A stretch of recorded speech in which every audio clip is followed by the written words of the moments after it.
All right, you guys are always asking me for a cheaper alternative to my refrigerant identifiers. As you know, I have this refrigerant identifier and I had the previous model, both of them.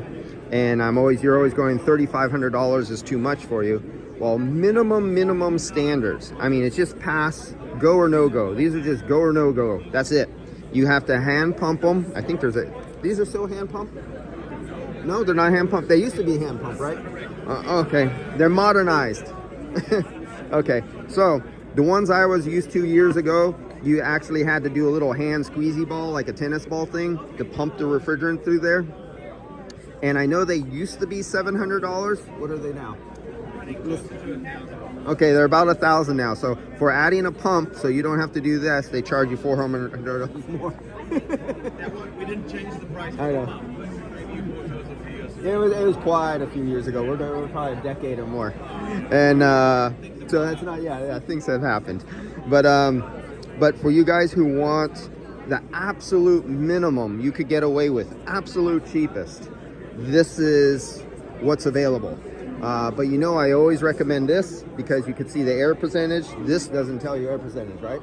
It will not tell you the percentage, but we'll tell you if there's excess air. Excess of air over 3%. No, it's higher. Higher, okay. Probably more like 10. Okay, never mind. It doesn't do air.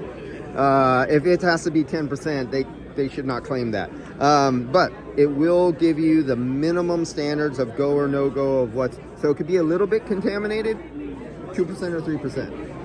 98% purity now. Okay, 2%.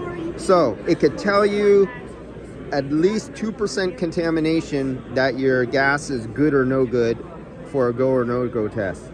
But for $1,000, these are, you could find them sometimes on sale for $2,700, but as you guys have noticed, you've been looking for these, they've been averaging between $3,000 and $3,700, and then there's some gougers out there for $5,000. We know who you are, and that's the way to go.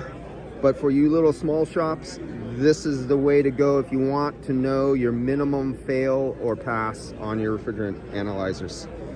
See you guys later.